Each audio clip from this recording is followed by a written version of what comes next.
By 1985, 2 years following the video game market crash, the arcade scene had started its own sales decline. Its golden age had already hit its peak, with companies like Taito, Namco, and Atari having led the industry with innovative games that once kept everyone's pockets full of quarters.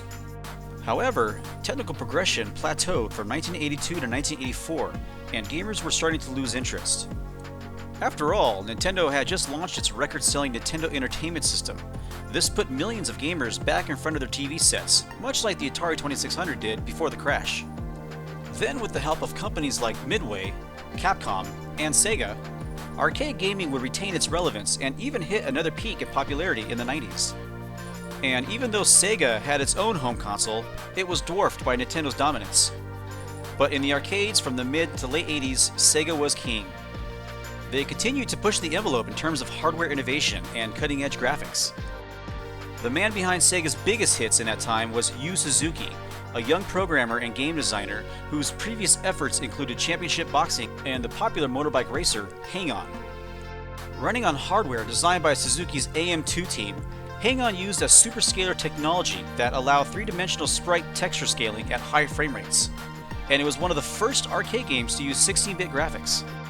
For Suzuki's next project, he upgraded Hang-On's existing hardware and began work on Sega's next big hit.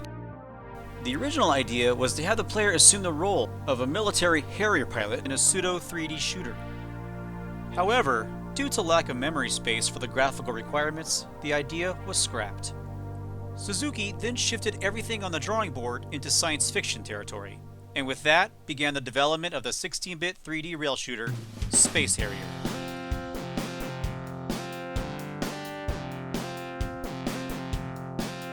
In Space Harrier, you take control of this cool guy. Armed with a laser cannon, you hover at incredible speed, blasting away at any enemy that appears on screen, while quickly dodging obstacles like floating rocks, giant mushrooms, stone towers, and these things, which look a lot like those bits from the movie Tron. Hold it right there! Space Harrier takes place in a very surreal and bright-colored world called the Fantasy Zone. The art style of Roger Dean was one of Suzuki's biggest inspirations for its design. The game is broken up into 18 stages, each one with a slightly different setting and a shift in color palettes. The variety of enemies you get to gun down are what you might expect for its science fiction theme. How awesome is that one-eyed woolly mammoth? And awaiting you at the end of each stage are enormous bosses that use the sprite scaling to great effect, most notably with the draconic creatures Squilla and Gadarni. I recommend you memorize each of the boss's attack pattern. You will be reunited with them in a boss rush for the final stage. There are also 2 bonus stages that find you on the back of a friendly dragon named Uriah, where the goal is to rack up some points by simply navigating Uriah through all of the obstacles that come on screen. The additional points earned are a great way to snag an extra life. The 1984 film The Never-Ending Story was also influential for Space Harrier's design, and a strong example would be with Uriah, who shares a strong resemblance with Falkor, the Luck Dragon. Now whenever I play those bonus stages, I can't help but hear Falkor's flight song.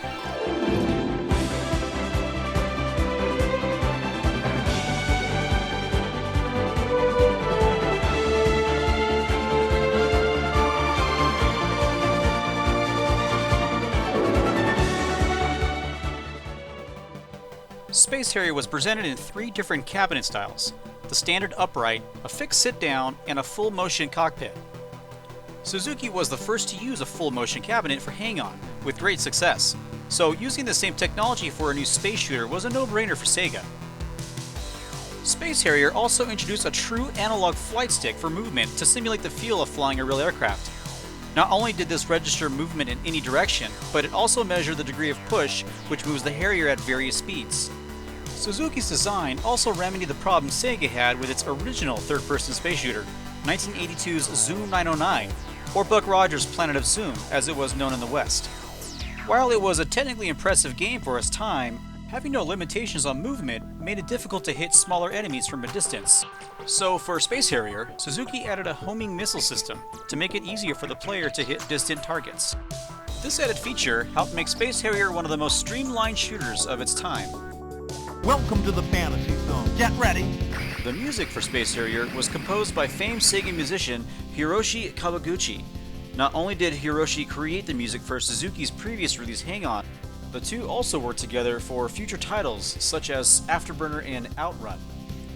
With the exception of the bonus stages and boss battles, Space Harrier plays to the tune of one single theme throughout all 18 stages.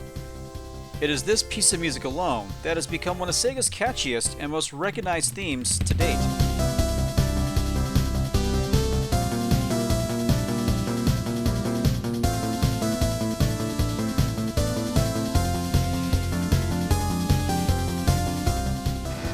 Sega challenges you with the ultimate video game, the Sega Master System, with twice as much memory as any other video game. Given that Space Harrier was a bona fide hit for both Sega and Suzuki, it was destined to be ported to home platforms, over 20 of them in fact, and I'll briefly cover most of them. Sega's first home release would make its way to its own 8-bit console, the Master System, or Mark III as it was known in Japan. Considering the system's hardware limitations, it was impossible to duplicate the sense of speed and scrolling effect that its arcade counterpart had achieved. But with the clever use of the graphical hardware and the still impressive size of the boss sprites, the Master System version still retained most of what made the original so great. There were also a few notable changes that Sega made to its 8-bit port. The game was given an actual plot, as well as a new name to Space Harrier's setting, simply called Dragonland, also referred to as Land of the Dragons. The biggest change, however, is no doubt the inclusion of a new final boss named Hayao, a powerful twin-bodied fire dragon, which was named after the Sega president of the time, Hayao Nakayama. And I give that comb-over an A+. Sega's handheld system, the Game Gear, had its own Space Harrier, which was essentially a port of the Master System version. Having a much smaller screen to work with, the dimensions had to be slightly altered, making the Harrier much larger in size. The enemies were also changed to look more organic and alien-like. Even my one-eyed woolly mammoth got an upgrade. Most home computers available from 1986 to 1989 had its own Space Harrier port within their respective libraries. Commodore had a release for both of its systems, the Commodore 64 and 2 years later on the Amiga. While the Commodore 64's port left much to be desired, its 16-bit successor, the Amiga, offered a version that came much closer to the arcade Space Harrier. Get ready. The Amiga port had faithful graphics and sound with relatively smooth gameplay. Because of the minimal capacity of a hard disk, it had to be split into two games, Space Harrier and Space Harrier Return to the Fantasy Zone. Two computer ports that appear almost identical are on the IBM PC and Atari ST. They both have a panel along the right side of the screen that serves no purpose for the gameplay itself, but it looks pretty cool. Both versions look great, and being able to use a mouse gives them a good analog control scheme. The big difference, however, is that IBM's version suffers from a very slow frame rate. Get ready. Sharp Corporation had ports on both its X1 and X68000 machines, which were only sold in Japan.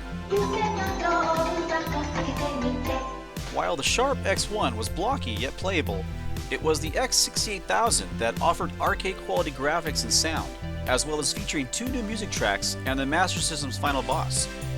As of its 1987 release date, this was the most faithful port of Space Harrier at the time. NEC brought Space Harrier home to the PC Engine, also known as TurboGrafx-16 in North America. It's visually similar to the X68000, with both versions having removed the original checkered floor in favor of scrolling bars. Even Sega's main competitor Nintendo had its own port of Space Harrier for the Famicom in Japan. If I were to compare these classic 8-bit rivals, I'd give the Famicom version the edge for smoother scrolling, but negative marks for smaller sprites, screen flickering, and slower gameplay. Plus, all the voice samples were left out of this port, probably due to hardware limitations. However, on its own merit, the Famicom version of Space Harrier is still loads of fun to play. And given that the enemy arrangement is based on the Master System port, the mighty Hayao is also featured as the final boss. In 1994, Sega finally released a port that is worthy of its arcade title. Unfortunately, it didn't get a whole lot of attention since it was released for the ill-received Genesis Mega Drive add-on, the 32X. Aside from the letterboxing and the comparatively slower 30 frames per second, this is a near arcade-perfect port. 2 years later, Sega released a version on its true 32-bit console, the Saturn.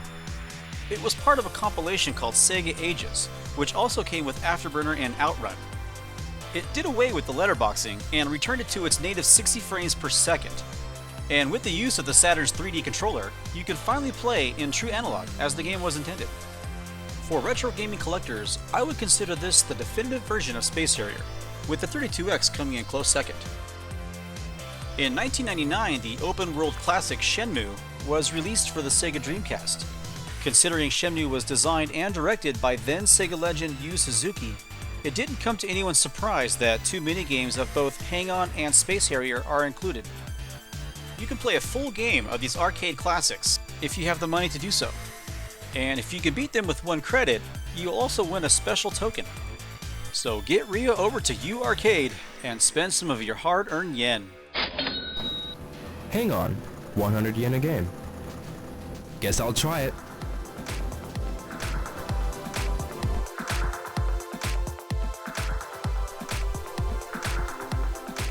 Now that we've covered the original arcade classic, and most of the home ports that soon followed, we'll now travel beyond Space Harrier and look at the games that carried on the Harrier name.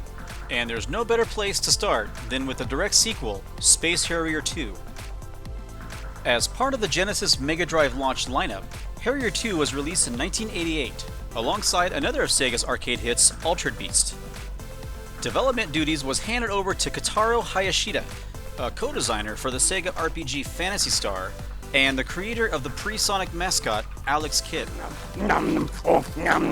You enjoy that rice ball. You deserve it. Space Harrier 2 takes the player to the year 6236, where a call for help comes from a place light years away called the 214th Sector.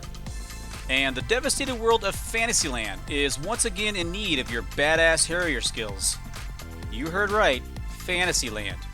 Not Fantasy Zone, not Dragonland, Fantasyland. Fortunately, with the help of the Cosmic Gate, you can teleport to any level of Fantasyland with the push of a button. Other than offering 13 new stages that can be played in any order, and a new cast of enemies, Space Harrier 2 continues the same style of gameplay as its predecessor. However, even with the system's 16-bit hardware, the Genesis still lacked the capability for sprite scaling, which prevented Space Harrier 2 from delivering the same arcade experience. With that said, the scrolling is still pretty smooth, especially when comparing it to the 8-bit Harrier ports. The sound of Space Harrier 2 is a little on the rough side, but the impressive voice samples and catchy soundtrack more than make up for it.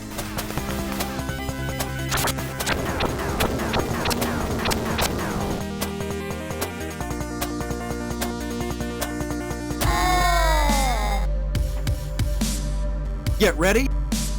Another similarity to the original Space Harrier is the inclusion of 2 bonus stages. Unfortunately, our friendly dragon Uriah is absent from this entry, and in his place you get to pilot a small hovercraft to achieve the same goal.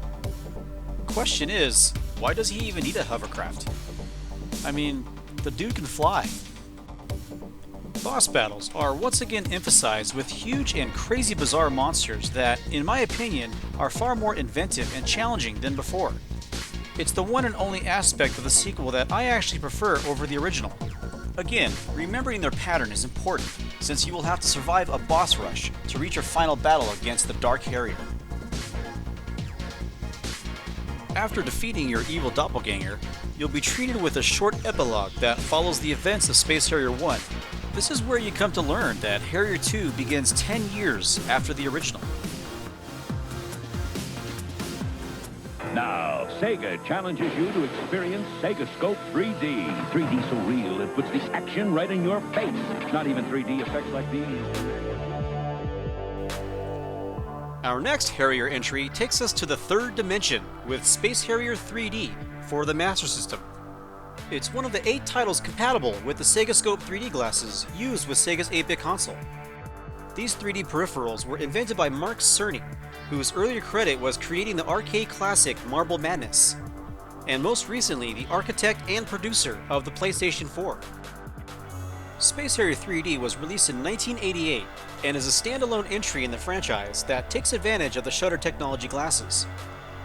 The 3D effects worked very well with the Harrier-style gameplay, although the scrolling and movement are a bit choppier as a trade-off. Aside from its 3D gimmick, this could have easily served as a direct sequel to Space Harrier, as it consists of 13 new stages and a plot that takes place a year after the events of the first game. The White Dragon Uriah is set to become King of Dragonland until his exiled evil cousin invades the castle, captures Uriah, and takes over the throne. So back to the land of the dragons you go to save your friend from the Dark Dragon's most random and bizarre legion of evil. Let's see, we got flying samurai, floating demon heads, giant bouncing balls, and TIE fighters. Wait, what? Yeah, TIE fighters. There are even 2 levels that seem to come straight from the world of Tron. In level 3, suitably called Bits, the enemies and obstacles are done in the same color scheme as in the movie's title. And that background design sure looks familiar. Light cycles, anyone? In level 13, you will face off against solar sailors, more light cycles, and these dudes, who look very similar to Sark's Red Guardsmen. You even get to fight Master Control at the end of the level. Forget it, Mr. High and Mighty Master Control! If your Harrier skills serve you well, and you somehow survive all 13 stages, as well as another boss rush, you'll finally face off against the evil Dark Dragon. Now, if you can beat Squilla from the original game, you won't have any problems with this boss. Their attack patterns are practically identical. Once Uriah's bastard cousin is defeated, you are reunited with your dragon pal, and all is well in the land of the dragons. Now, on a side note, if you don't own the Sega Scope glasses or playing in 3D is not your thing, you can still play the game in 2D. Just get a high score and enter the word 3 with the second controller. 15 years after the arrival of Yu Suzuki's Space Harrier, the series finally saw its second arcade entry, with Planet Harriers. Get ready!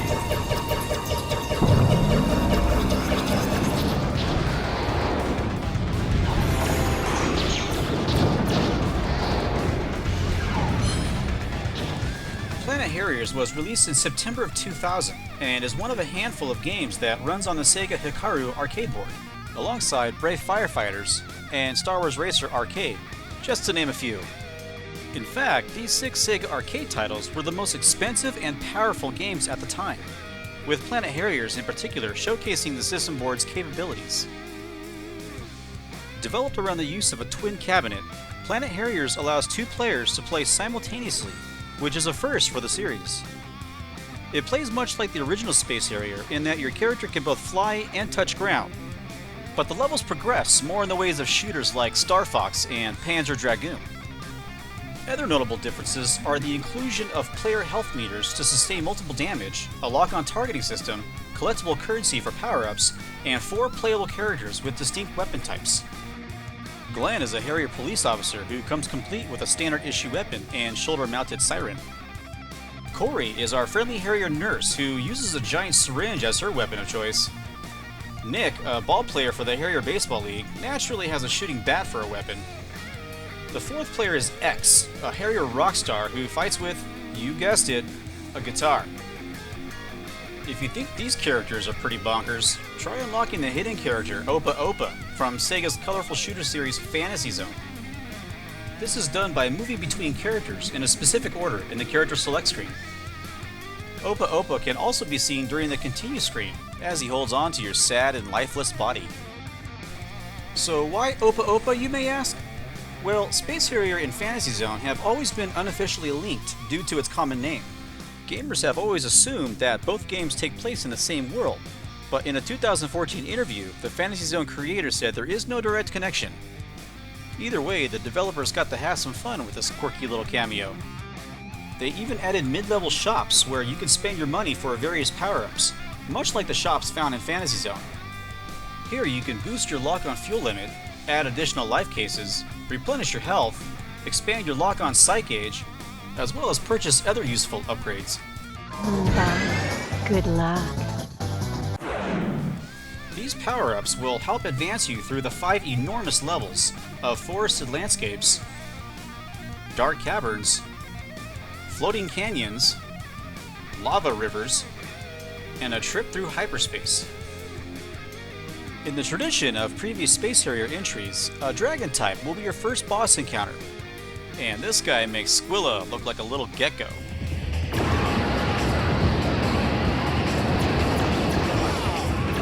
The rest of the end-level bosses are pretty unique and take Space Harrier to a whole new level. The Stage 2 boss, for example, is a renegade eyeball that requires a little cat-and-mouse chase to beat it. The shape-shifting final boss, Deadless, is easily the most challenging of all. It's highly recommended to bring a friend to this battle to lighten the quarter load. This guy can take around 4 to 5 minutes to beat on your own. That was easy. Even though it took 15 years for Planet Harriers to make its way to arcades, it was worth the wait. It really is a fantastic shooter that still holds up today. At one point, there were even plans to port Planet Harriers over to the Dreamcast, and later the GameCube. But unfortunately, that never panned out for reasons unknown. Hopefully someday, Sega will grace us with a proper home release of Planet Harriers.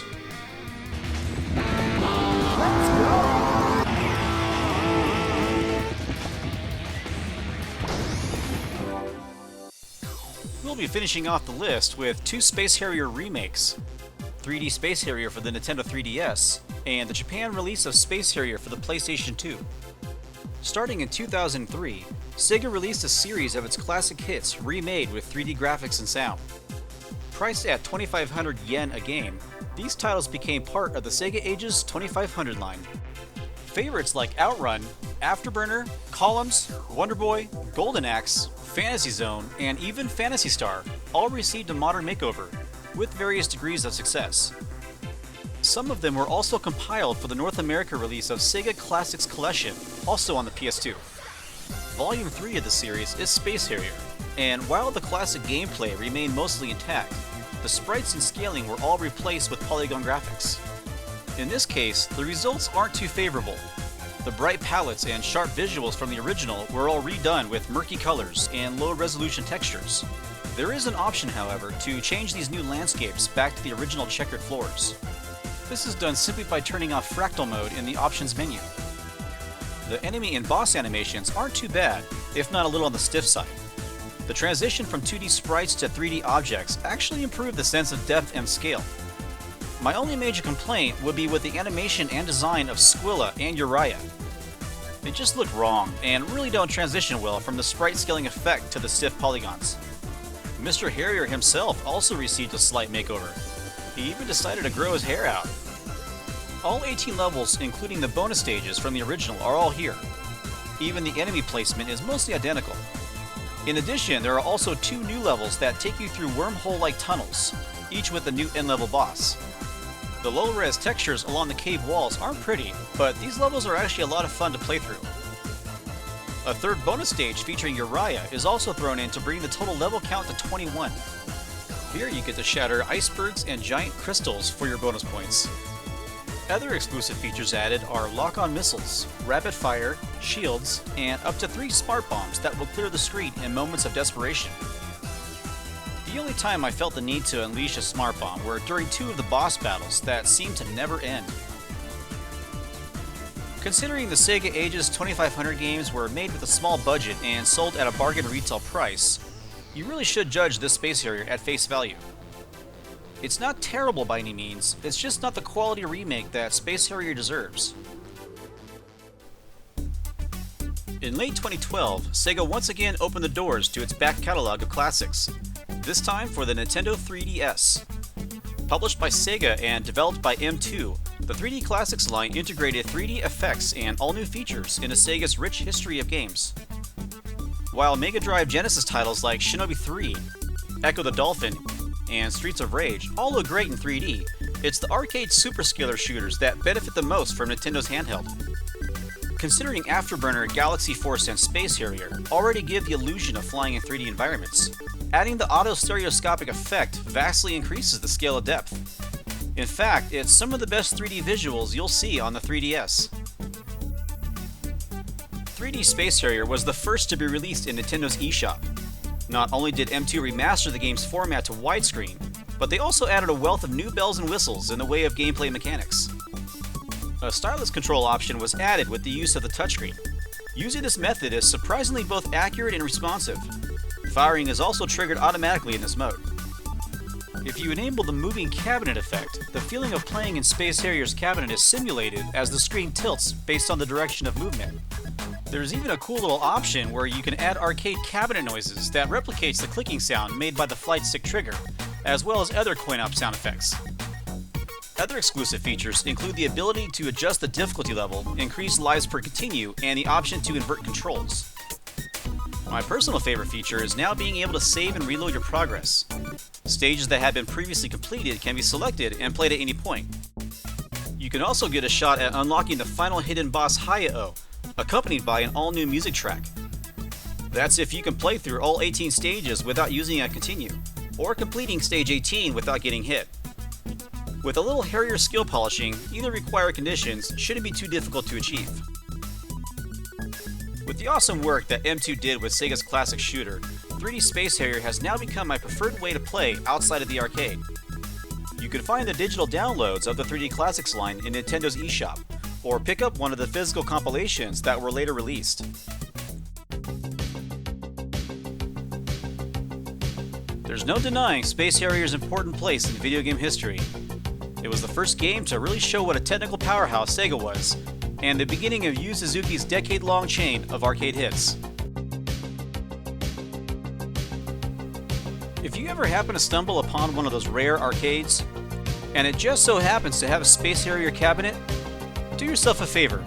Insert a few quarters, grab the flight controls, and take a trip to the Fantasy Zone. You won't regret it.